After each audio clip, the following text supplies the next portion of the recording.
Hi, I'm Billy Keels, the host of the Going Long podcast.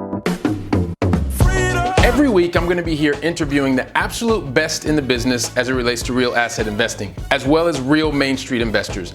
We're going to be having conversations where you can listen in, and that's going to help you to continue on your path to education so that you feel much more comfortable as well as confident in investing long distance. So make sure that you go ahead and subscribe to the channel. Make sure that you're liking it as well, because that way you can get every single episode as soon as it comes out. And by the way, don't forget to leave today's episode a 5-star review. Let's go ahead and listen to today's conversation. Welcome to the Going Long podcast, where we're here once again to help to educate you so that you feel comfortable and confident in investing beyond your backyard. I'm your host, Billy Keels.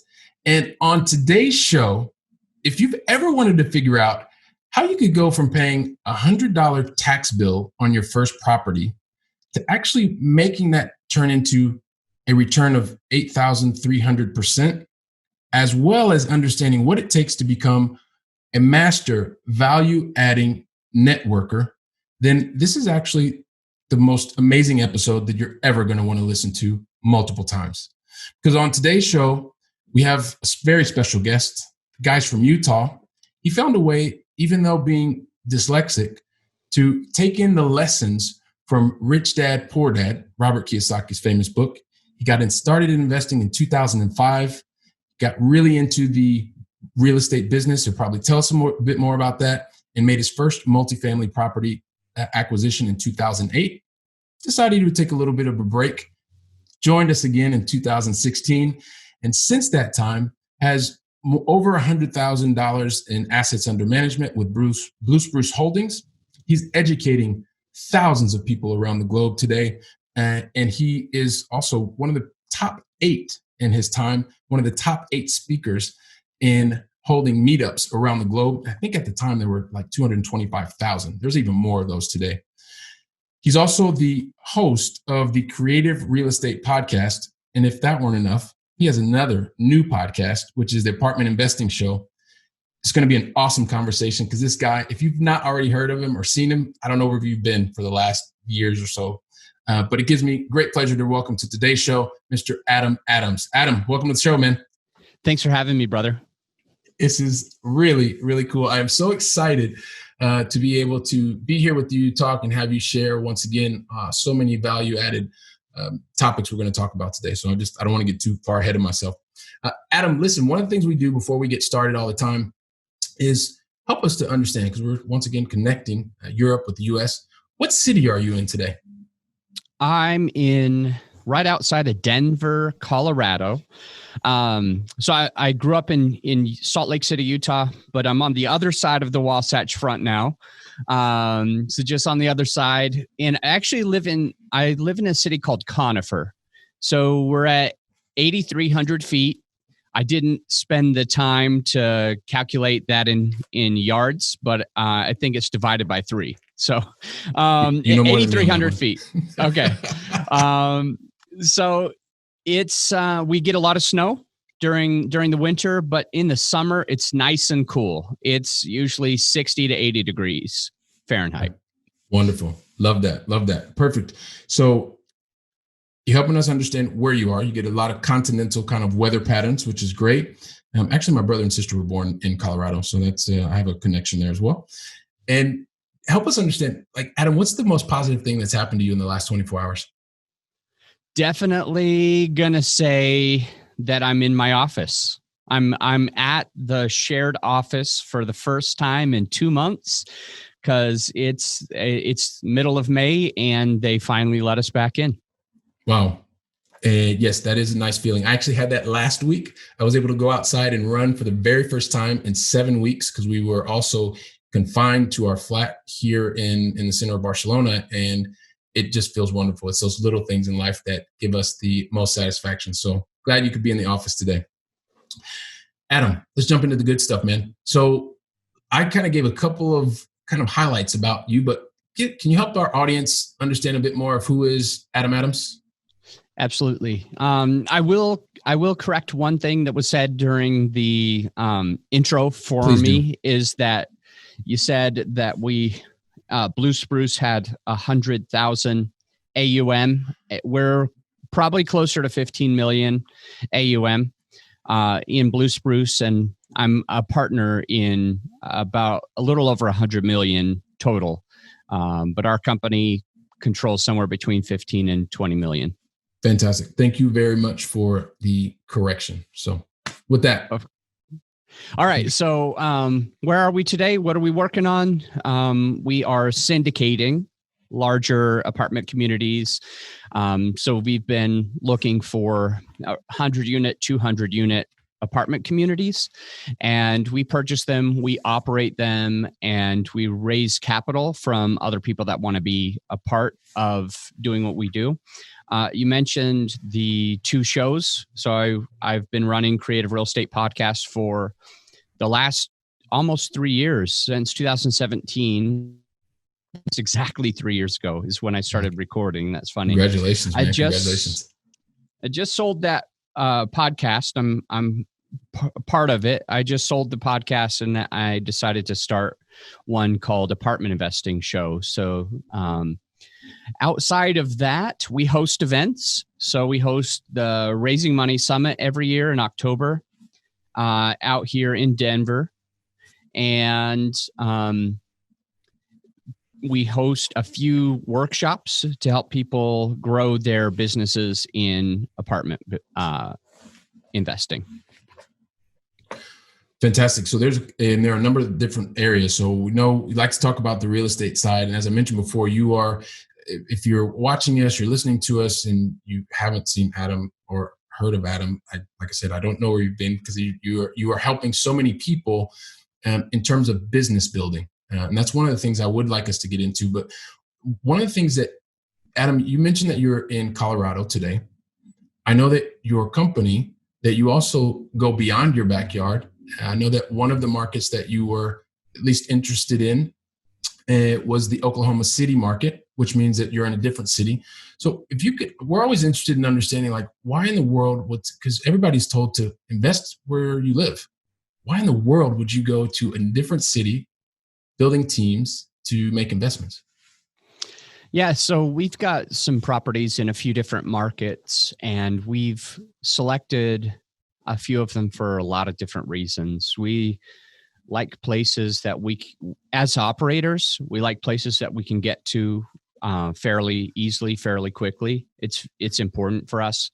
We want to have a place where we have actually got boots on the ground that can check it out right away. Other things that are important to us is job growth, job diversification, population growth. So we look for cities that are growing at least 1% year over year. Oklahoma City had been doing that for a long time, and they did really well. They were one of the best cities in the last downturn, 2008, 9, 10, 11. And then they continued to grow 1 to 1.5% consecutively every year since. So that's a big deal to us. And lately, they've had good job growth, about 2% job growth. They've had wage growth. They have job diversification. Still, as we're speaking on this podcast, they have a lot of their economy does rely on what happens with oil, and oil prices have plummeted, at least for the last couple of months. So they have been affected. There's a lot in the city that will weigh on that. We always look to make sure with the job diversification that there's no one industry that takes up more than 20 to 25% of the entire job pool. Mm-hmm. And technically there wasn't any one industry, but when you look at oil and gas, there's a lot of other industries that rely on how it does.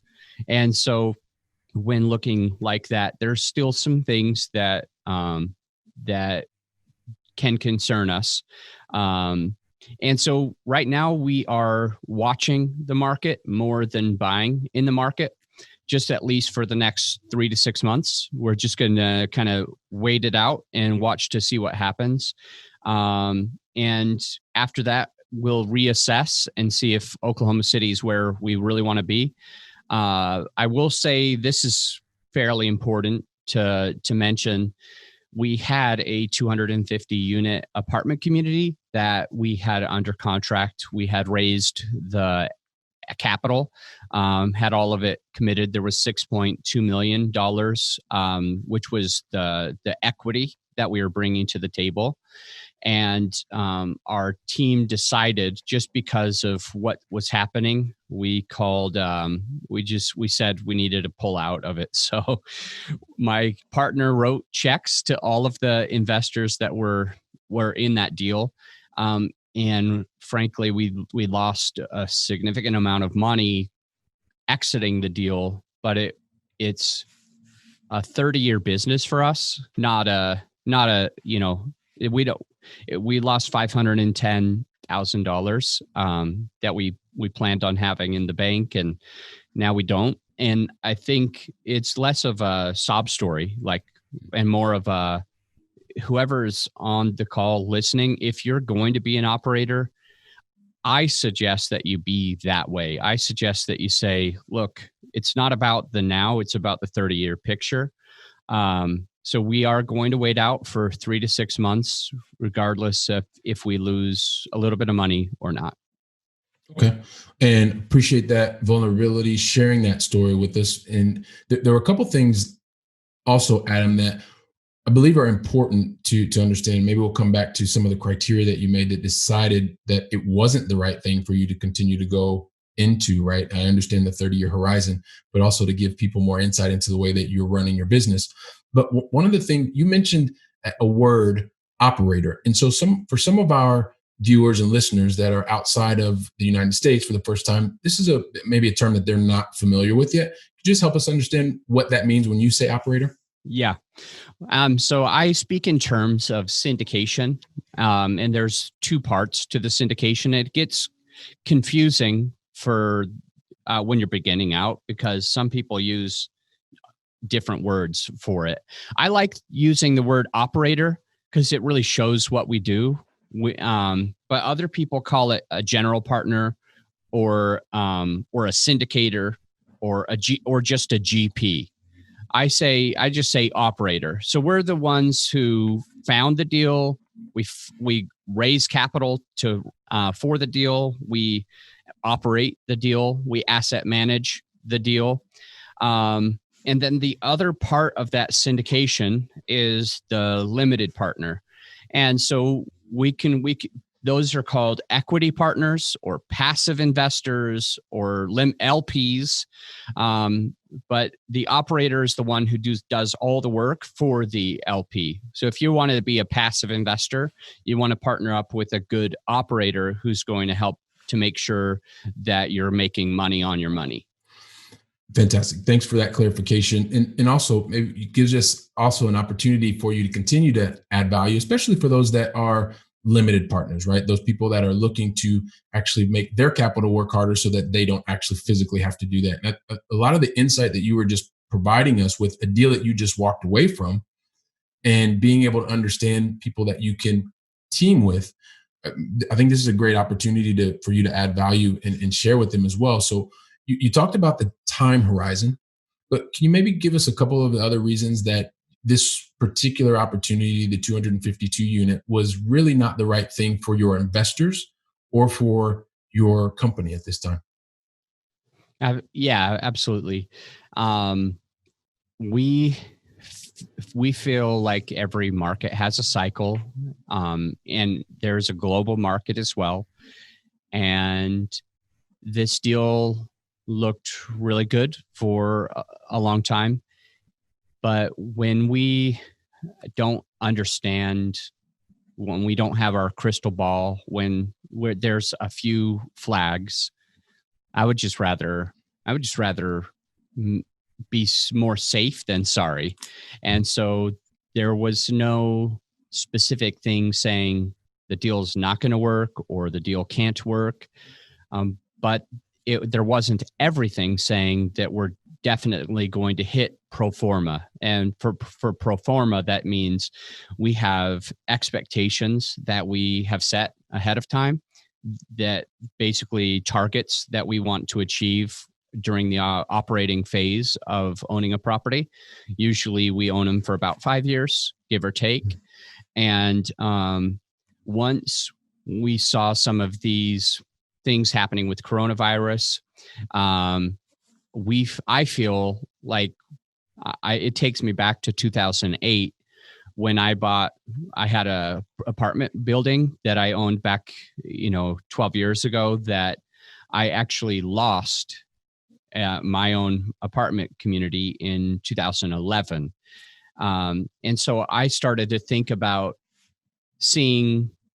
I started seeing a similar pattern. Obviously, we can't compare apples to oranges, but I didn't want to go through something again. So in my opinion, it was more to do with just being safe rather than sorry. I want to watch the whole market for 3 to 6 months before we go into another deal. I need to understand what is COVID going to do to the community before we get back into buying phase. Fantastic. So that makes a lot of sense. And when you're able to, I guess the biggest thing, right, and it just shows also too the way that you are focused on your customers and making sure that there's a preservation of capital. And then afterwards, you can have the return on that capital. But the first thing is to make sure that everyone gets their capital back. And when you feel like it's not the right thing, or you've had previous experience, then this is one of the things this is where another example of where experience pays. And so, Adam, and I love that. So you have the 3 to 6 month window that you're going to be watching. You're going to be seeing what's happening. You talked about Oklahoma City when it's one of the main areas could be the oil and gas market. And when oil is at $37 a barrel negative, that could be one of the things that's not necessarily a positive thing. But given that you have this 3 to 6 month window, and I know that you love adding value, I know that you love educating. It's one of the things that you are masterful at, that I commend you for. And so just kind of maybe pivoting a little bit to help us understand now that you have this 3 to 6 month window, as you and your team are going to be watching the market, what are some of the things that you're going to be doing to continue to go out and educate the marketplace or help other people that are looking to either be passive or active in their businesses be better prepared?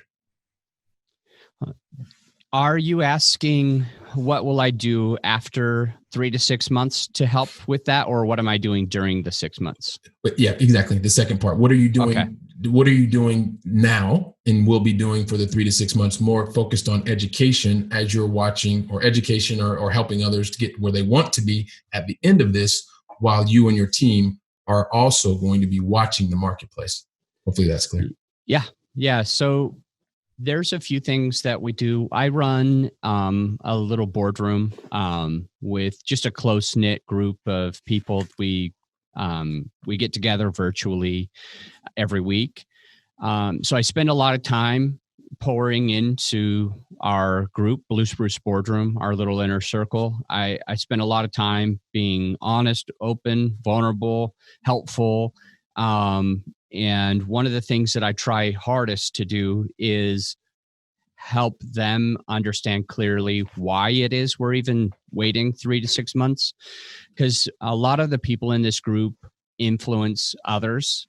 They have podcasts, or they're starting podcasts. They run meetup groups and things like that. And they're all around the US.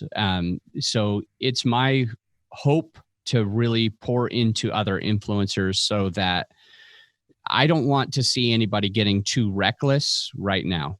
So that's one of the ways that I give back. Another one is I do several Facebook Lives. I'm always doing a Facebook Live. I'm always putting out little pieces of content. We host webinars. And during the webinars, we are trying to help other business operators, kind of like us, to be able to grow their brand more. And with growing the brand, we help them to educate their passive investors. So I kind of feel like I'm part of I kind of feel like I influence the influencers in a way. What else are we doing? We are getting on a lot of different podcasts recently, at least. It's interesting. This interview is happening kind of during the COVID period, but during the last couple of months for the COVID period, I've been doing more interviews on other podcasts during just the last couple of months than normal. Anytime I have an opportunity, I take it, not because I want exposure for me or my company, but because I feel like I have a contrasting opinion about some things. There's a lot of operators or influencers that come and say COVID's not a big deal. It's going to be gone in 2 to 3 months. Well, I haven't seen that happen. It's already been 2 months. As far as I know, I was the first meetup organizer to cancel my meetups. So back in February, I canceled all my March, April, and May meetups. Doesn't mean I have a crystal ball, but I like to be safe rather than sorry. And it wasn't until the end of March that meetup itself decided to start suggesting that people don't do until mid-March, until the US started locking down. And it's not to say that I'm any smarter, but I am very cautious. And when I exercise that caution, my goal is to kind of share it with other people and at least give them show them both sides of the coin. So for me, when things like this happen, I do my best to really push it out to other people, just to give them that perspective. And so once again, I'm recognizing here, Adam, a pattern, right? So when we talk about when you were looking at markets, you have a very clear criteria, very conservative. And when we are then start talking about walking away from an opportunity that you had under contract, thinking about the interest of your investors, and also to something like one of your meetups, also thinking about the people that are joining you. That it's a pattern that I recognize, and I'm sure that those that are watching and those that are listening also see that same type of dedication and care and focus on others. So I appreciate you sharing. Thanks. Appreciate you sharing that as well. And when you speak about the Facebook Lives, I know I personally enjoy following you. I get lots of value. I know you're also very focused on helping others build their businesses. And I know one of the things that you're talking or sharing your knowledge about is around the area of being able to leverage the skill sets of others. So really being able to hire people to help scale your business. Maybe you could talk a little bit about that. Yeah, good question. I think you might be talking about predictive index in a way. Is it maybe that's true? Well, I know both of you and I have a love for predictive index, right? And so it's a tool that's helped me really recognize the behaviors in people that I was working with in the corporate job and now doing it in my own business, but not just necessarily the tool. Maybe you can talk a little bit about how that helps you, but just in terms of the way that you found to scale your business. And when you started being able to scale and work through others, you've really seen an amplifying effect in your business. So it's really a question much broader than just the tool and how you're helping other people scale their businesses. There's a few ways that I've been helping others build their businesses. There's 4 main parts, 4 like really, really, really, really critical parts that I talk a little bit about pretty often, actually. I think of it as a stool that would have all 4 of the legs. If you've got 3 of them, you could probably sit up, but you're still a chance to lean over. But when you've got all four of them, you've got something that it's really solid. And so honestly, when we talk about helping other people grow their business, I want to talk about these four things. Here they are. Number one is that you have to meet live with your client, some type of meeting live and in person. So I help people grow meetups or start their conferences where people can come together, because when your customer or your client meets you in person, they're much more likely to do business with you. And so it's been a skill of mine to put people in seats. I've helped Rod Cleef. I've been his number one affiliate to fill his seats for his boot camp a couple times in a row. I've helped Michael Blanc. I was one of his top people to get people in seats. I've been Joe Fairless's 2 years in a row number one affiliate. And it's not about like bragging or something like that. So don't hear me wrong. It's incredibly important to do that.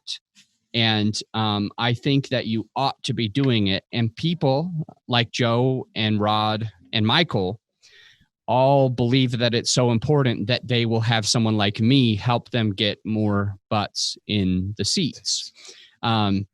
It's very important. And don't think that you have to host conferences. You can have workshops. You can have dinners.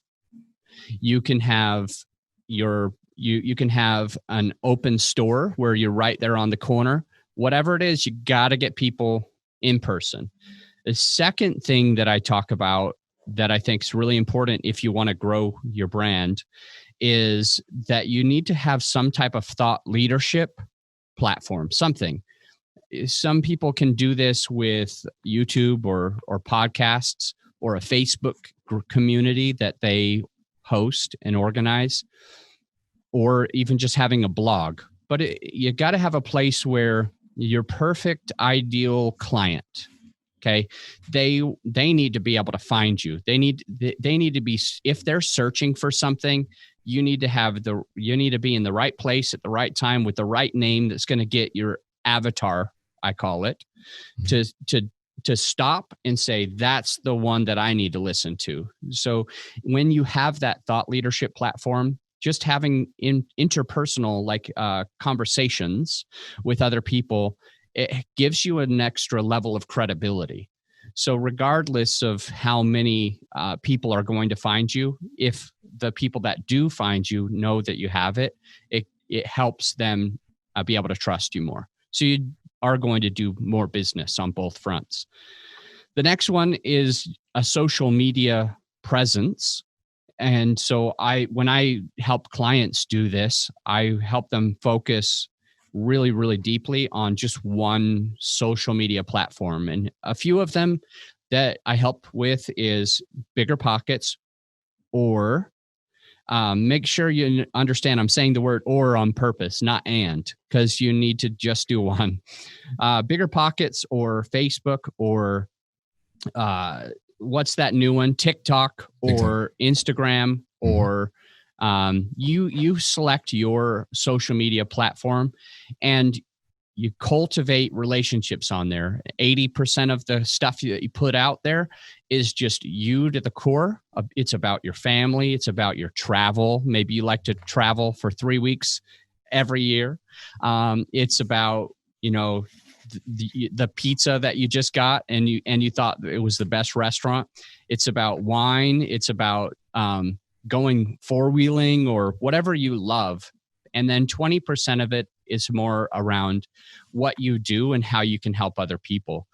So that's really my suggestion on how to build that. And the fourth last thing that I was going to share is you have to have some type of funnel created with this. So that just means that if you're on a podcast, or if you're hosting your own podcast or hosting your own event, that's only the biggest mouth part of the funnel. That's only the widest, biggest mouth of the funnel at the very, very, very top. But how are you going to get people to actually buy? And for that, we do different parts. We think of it like a funnel. Like I'm just saying, if you've got a big 5-gallon bucket of water, okay, and you want to pour some of that water to fill a little water bottle. And so here you are trying to get that in and you're spilling everywhere, but eventually you're going to get that water bottle full. But if you switch it up and just put a funnel there, you can easily get that in without spilling a drop. And so the other parts of the funnel, besides just getting in front of people, that's just them knowing you. How do you get them to like you and trust you? And so what we do is we make sure that we give away content, give away free value, and we use usually a lead magnet. A lead magnet is just some type of free good thing that your ideal avatar wants. And that's them going in to start to trust you enough to say, you know what, I'll give them my email address in exchange for this cool thing that is going to help me go to the next level. And then after that, you need to start having calls to action. You need to have follow-up. So the parts of the funnel are a web page with only one call to action. Other people are saying, okay, I need to get a web page and I've got to have the about me and I've got to have whatever. They're all of these different tabs. It's not going to benefit you as much. So a web page, a lead capture page with one call to action. Here's where you get that free thing. And then they get that free thing. Then the last part is that you stay in front of them. So a lot of people do all of that first part and they think that they're doing great, but they don't have any emails following up. For instance, if you want to attract more capital and you want passive investors, and they get that free thing, and the only time you ever go and talk to your passive investors is if when you actually have a deal, all of a sudden they're not ready, they're not nurtured, they're not close enough to you. You've got to stay in front of them. You've got to give them more value so that they're like, I really like what he or she keeps putting out. If you're trying to sell coaching, if you're trying to sell IT, if you're trying to sell whatever, you have to give a lot of value out to those other people. And what ends up happening a lot with that is when you're adding value, people start talking about you when you're not in the room. And so when somebody goes and says, hey, you want to be a passive investor, for instance, you want to be an LP, you should go to this person because this person's got some really good content on that. And they start talking about you when you're not in the room. And I guess a bonus, a fifth leg to the stool might just be having a good team around you. I certainly have some good skills, and I certainly have a lot of things where I lack. But if I could make sure that I had always got somebody on my team that could be my yin to the yang, that could be the other puzzle piece that we've just fit together, it'll definitely help you get to the next level. And we use predictive index to help us find those people. So that's phenomenal. And that's going to be a whole nother show that we'll talk about. We can unpack that whole thing. But so what I think is really important for you to be listening to is the fact that, Adam, you've identified there's a 3 to 6 month point where your focus will be on what is happening in the marketplace, not actively going out to acquire. And at the same time, once again, you're adding value to the marketplace, and you're helping. And you talked about the four-legged stool, so being able to help people go through a very clear process, depending on where you live. You're going to, number one, talk about how you can meet people live, start that interaction, and talk about the thought leadership platforms that you help people to understand how they can do that. Have a very clear media or social media presence on one specific platform at a time, and then talking about the creation of the funnel and how you can use that effectively. So the fact of the matter is, you talked about those 4 things, and for those of you that are listening and watching, even threw in a 5th bonus is to make sure that you have the yin to your yang. which is having a really tight-knit team that can go out and effectively execute around those different points. So, Adam, you've crushed it again. I mean, so much value talking about the things from you just getting started with your company, how you go out and select markets, some of the different criteria that you look for in terms of growth year over year, job diversification. You've also shared a story with us where you have made, once again, a focus on your investors and making sure that, hey, listen, this time you had to return some capital because you're more focused on building the relationship, understanding what your investors are looking for, and protecting their capital. And then you've even given us some bonuses of the 5 things that you are doing in this next 3 to 6 month period. So awesome. So much stuff. And at the same time, I know your time is limited. And I have a final 3 questions that I'd like to ask you, but I never ask the questions unless you tell me that you're ready for me to ask the going long final 3. I'm ready for you to give me those questions. All right, here we go. Here we go. All right, Adam's ready. So number 1, Adam, what is your favorite European city that you've either visited or is on your bucket list to visit? Awesome. Either Piedmont or Burgundy, but that's the type of wine that I love. And those are the kind of people that I want to be around. Love it. All right. Fantastic. So thank you for that. Second, being in a point where you're as successful as you are, that means you probably made a couple of mistakes. I'm going to bet 1 or 2. And for those mistakes, you probably paid full price for them. And in your efforts to once again pay it forward, I guess what one lesson would you say to somebody who is looking to get involved in real estate investing, either actively or passively? I'm going between if I should do the active or the passive. With the passive, here's the thing that I would suggest, because I've made the mistake, and I think that it's a very costly mistake if you're going to be investing with other people. You want to make sure that the operator that you're working with, you absolutely trust who they are and how they are, because there are a lot of different operators out there to invest with your capital with. And there's a lot of things to look out for. So the big ones that you need to see is it actually a good deal? So you need to understand if it's a good deal or not. You need to actually start doing your due diligence on the operator. I suggest background checks and things like that. And then one of the other 3 most important ones is making sure that the market actually has good fundamentals.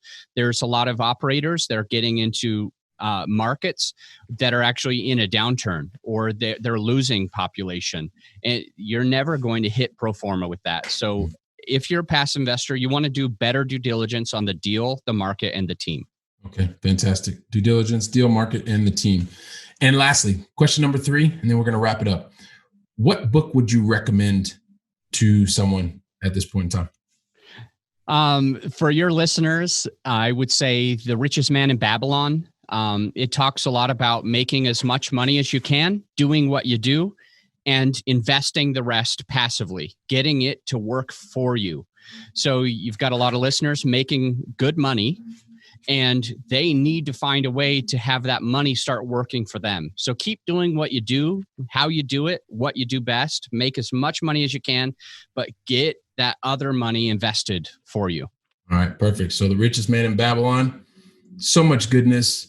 So happy that you've been here, that you've shared with us your stories, your vulnerability.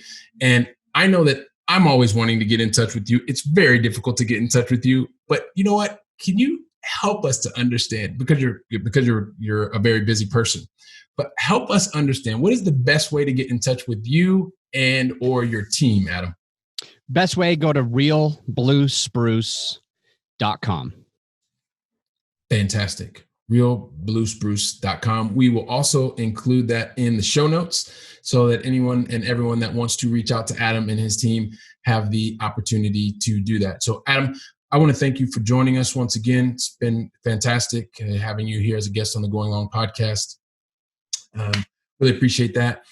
Also, too, for anyone and everyone watching and listening, I want to ask you to go out, continue to share, at least share with 2 or 3 of your friends, share the goodness so that we can continue to grow our community with other like-minded people, other like-minded individuals, and want you to go out and make it a great day. And I look forward to welcoming you back on the next episode. Wow, don't you love hearing from top-notch experts in the field? You know, when I was getting started, I really wish that I would have had access to such experts. And even more, I wish they would have given me like a really simple list of things to follow so that I could have gotten to my goals much faster and been much happier even sooner. So that's why I've created for you the 7 things that you should avoid in order to be successful in long distance investing. And you can pick that up really easily by going to billykeels.com/7 things to avoid. And also, if you liked today's episode, don't forget to leave a 5-star review. I'm looking forward to seeing you on our very next episode, so go out and make it a great day.